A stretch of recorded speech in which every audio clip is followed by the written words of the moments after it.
Welcome to the Hard Truth Podcast. This is Jeremy Fouts, and today we are going to be talking about organize your life.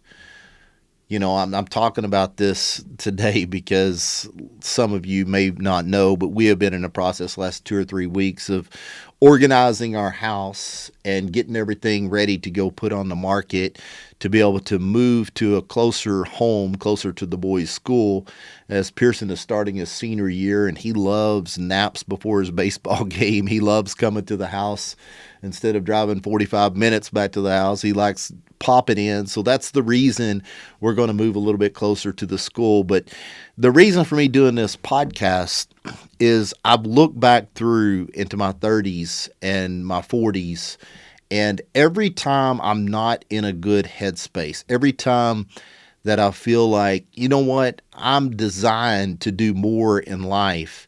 And as I continue to mentor a lot of people, in weekly basis, it seems like a lot of these people are coming to me and saying, Jeremy, I'm just not in a good spot. I'm not where I want to be in life. My relationships, my finances, my business, my physical makeup, whatever that situation may be. Do you have any points for me? Do you have any tips for me? And guys, this podcast is a pretty simple 12-point podcast that I can assure you, if you will take this and apply these principles, you're going to start seeing change in your life. And I call it organizing your life because a lot of times people think, well, what good does looking at my budget do with my life? What good does, focusing on my fitness? What good does focusing on this or focusing on that? What good does it do to transform my life? And it's everything. It's everything. So let's get started. Let's go.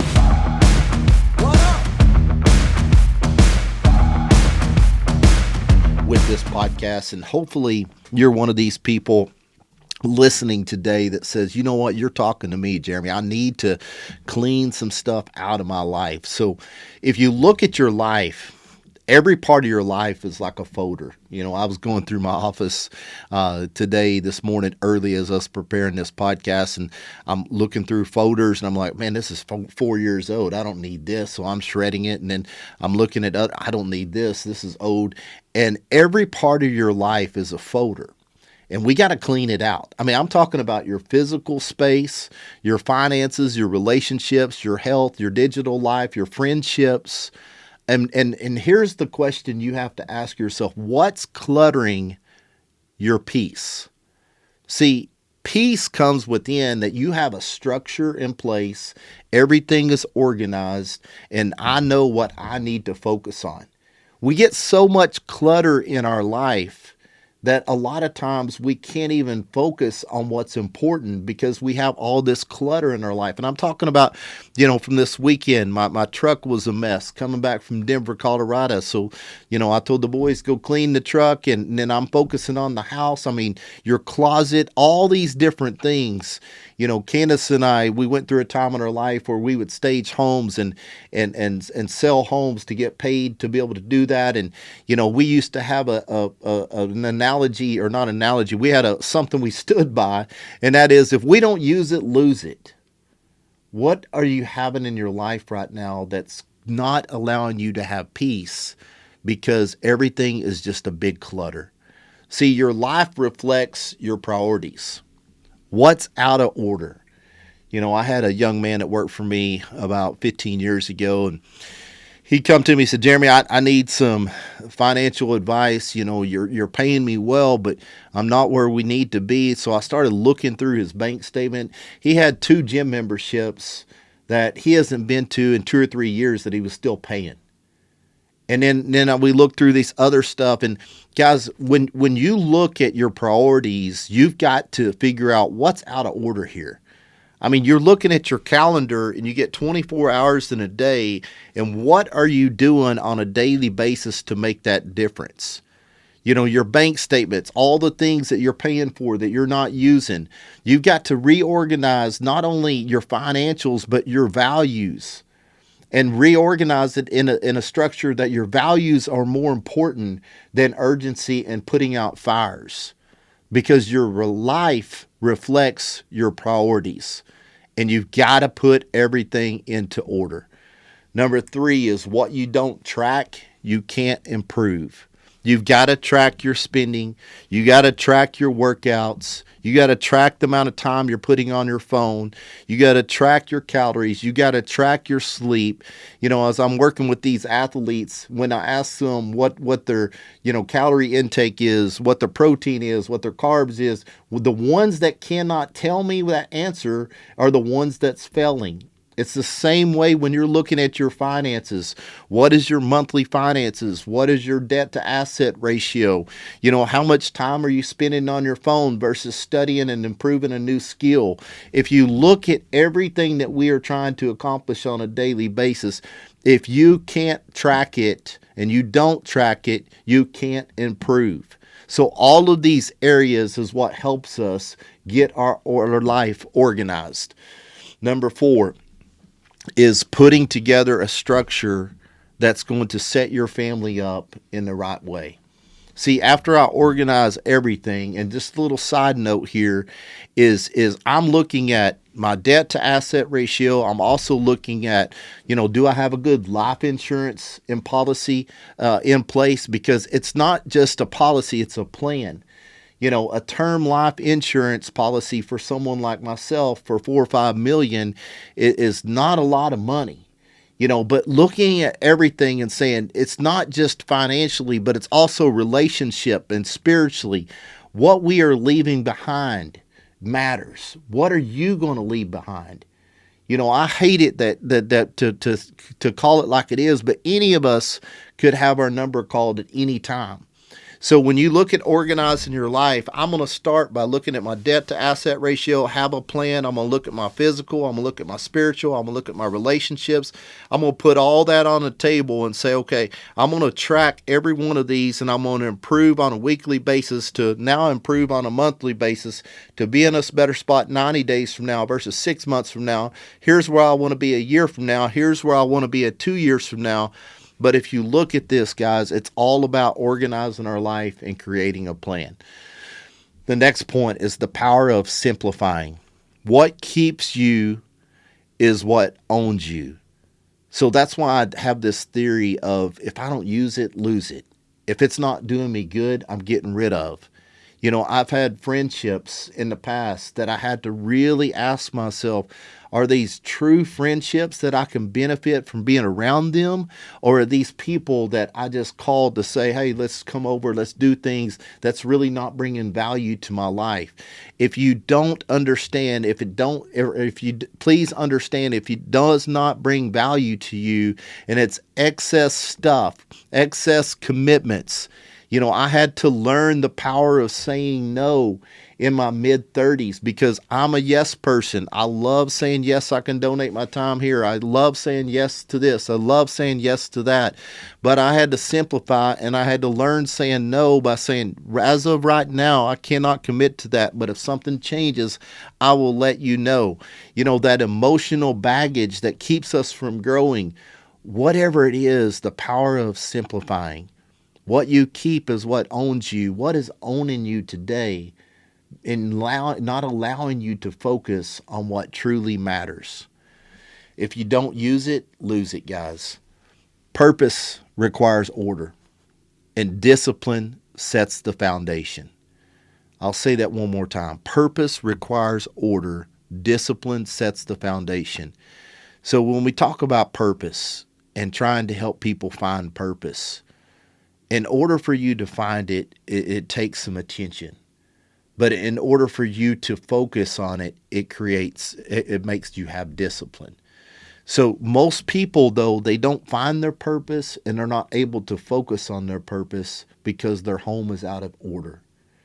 And you might say, well, this sounds stupid, but I'm saying if you can't keep your vehicle clean and organized and your garage clean and your closet clean and your house clean, you're not going to be able to keep your email clean, your text messages clean, and you're not going to be able to focus on your purpose. Number 6, something that's been very, very useful for me, and that is organize your mornings and dominate your days. The importance of a routine. And I hear people on social media all the time tell me about these weird routines, and I do some pretty weird stuff. But I'm going to tell you the purpose of a morning routine is for you can dominate your day. I want to get up early. I want to come to the office and drink my Corvive energy drink and take my vitamins. I'm going to study. I'm going to journal. I'm going to do the cold plunge and I'm going to do my workout. And I'm going to get my 70 grams of protein shake right after my workout. And I'm coming back to the office and pick up my plan for the rest of the day. See, I know that if I attack the morning early and I have a plan, then I'm going to dominate that day. You've got to dominate the day by starting off early in the morning. Number 7 is your digital life is a mess. Fix it. I already mentioned this. Your phone clutter, your emails, your social media boundaries. Sometimes it's good for us to just do a complete detox. How many apps do you have on your phone that you don't even use? How many notifications are you getting that's nonsense that you don't even need? That's just a distraction. Every 90 days I do a detox. I do a 3-day water only fast. It's really good for me mentally, for me to be able to say, you know what, I don't need those foods sometimes that I want to choose for. But your digital life, a lot of times, is just creating chaos and a big distraction to keep you from focusing on your purpose. Number 8 is stop winging it and build a weekly life system. Something I started in my 30s that I still do to this day is I do a planning day on Sunday afternoon or Sunday nights, depending on what my family structure is that day. And a family schedule for me is basically sitting down and I look in my office of what my schedule is. I figure out our meal plans for the week, my workouts, my finances, all these different things, because I've learned that if I wing it and I just hope that it gets better, I wing it and hope that I can make this meeting, or I wing it and hope that I figure out a good meal to put in my body for high performance, then it doesn't happen. See, a little bit of structure equals freedom. And if you plan your week, you're going to dominate that week. If you wing it, you're going to fail that week. You're going to fail on your physical fitness. You're going to fail on your relationships. You're not going to be where you need to be on time. And you're not going to be able to perform the way you need to perform. Number 9, and this is something that I struggle with a lot, and that is busyness is not productivity. Many are active, but not aligned. Organize with intention, not just efficiency. Mental clutter is real, guys. You got to clean out the head trash. You've got to put down to pen and piece of paper what your plan is. You got to talk it out, and you've got to follow that plan. Create a space in your mind to think clearly, and you will lead well. And that's something that's really helped me. I thought in my 30s, if I was just busy, and Candace said, well, how about we do this day? I can't. I got to do this. I can't. And then I had to start calming myself down and focus and say, is this activity, is it aligned to my purpose? And is this bringing me in a closer place where I need to be at? And if the answer is no, I've got to clean it out. I've got to get all of that clutter out of my life for I can really, really focus on a clear purpose and lead well. Number 11 is legacy is built on the little systems. How small daily organization habits, guys, shape the life and example you leave for your kids. I've been working with Pearson as he's going to be a senior right now. And I've been real hard on him lately. He wants to play at a high level in baseball. So I'm like, okay, it really doesn't matter if you go 3 for 3 this day. What really matters the most is, did you hit your workouts? Did you hit your macro goals? Did you focus on the mental work that you need to work on that day? Did you focus on these things, your sleep, all these different things? Because legacy is built on these little bitty systems. Because I know even if he didn't go 3 for 3 that day, if he's still working on the mental side of the game, he's still getting the sleep, he's still getting the macros and the calories, he's still getting his workout, we're going to win. We might not win that one day, but we're going to win the majority of the days. See, if all of us want to leave a legacy, We get all excited when we talk about, man, I want to leave a legacy. I want to build a big successful business. I want to have big arms. I want to have a six pack. I want to be able to travel with my family and take them to the Bahamas and do all these things. I got a simple question for you. Are we building a little system that we can follow on a daily basis? Last point I want to leave you is about a story in my favorite book, and a lot of you will know what this is. And this is my favorite story in a lot of ways, and I'll get into it as I share the story here. But organize your life so much, guys, that you can multiply what God's entrusted with you. You know, and the story is got several different points that I want to make, but it involves your time and your energy, your money, your health, and your influence. And it's a story that Jesus shared as it's called the parable of the talents.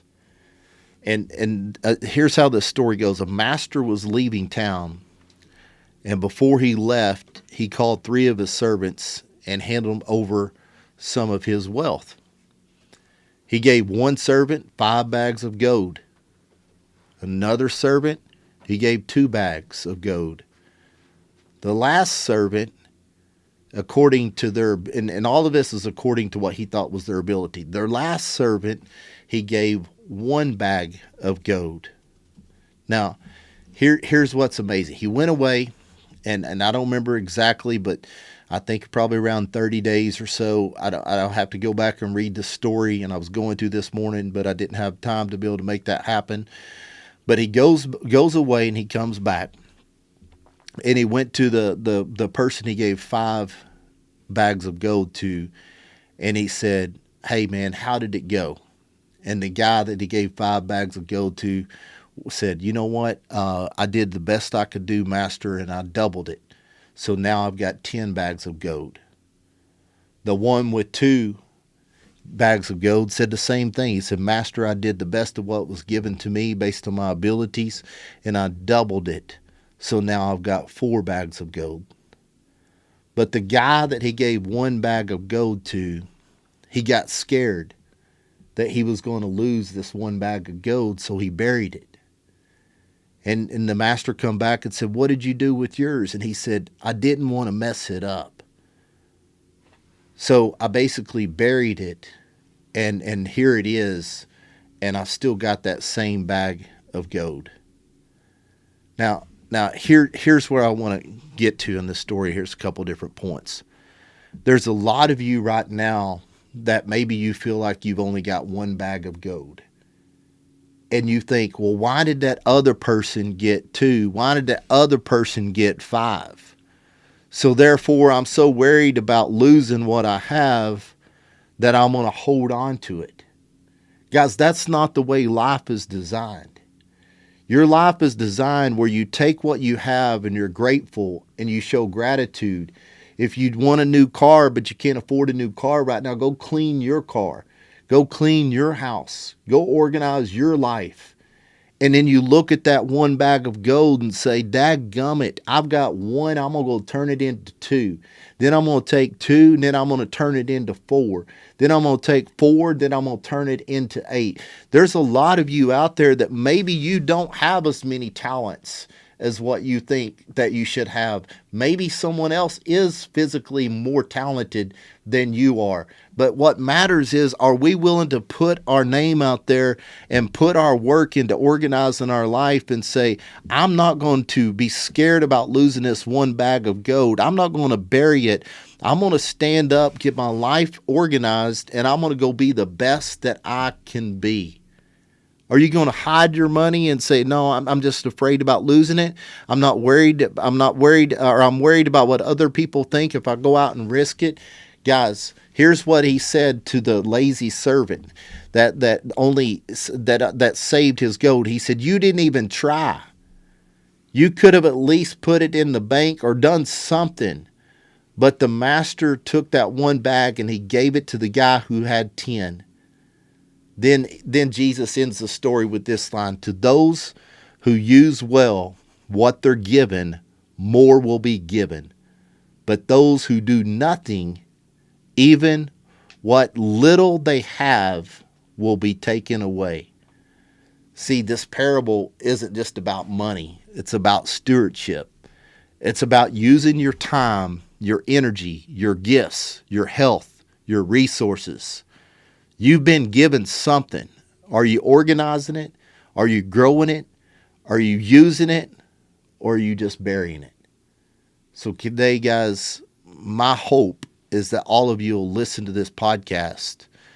And I've had a real busy last week and a half with getting the house on the market. Pearson was in Houston, then he was in Denver, and now we're getting ready. Candace and Beckett's been in Delaware. They're going back to Delaware, and then I've got to go back to Joplin with Pearson.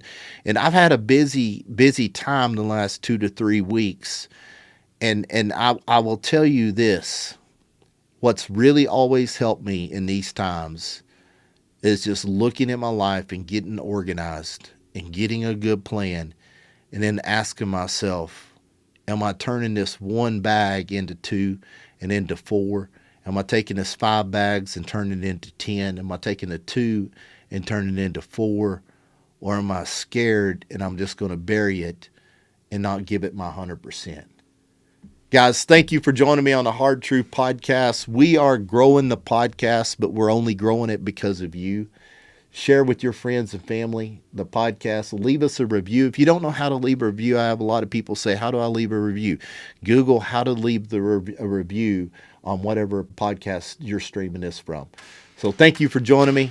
Have an awesome day. Organize your life and go double your talents. Let's go!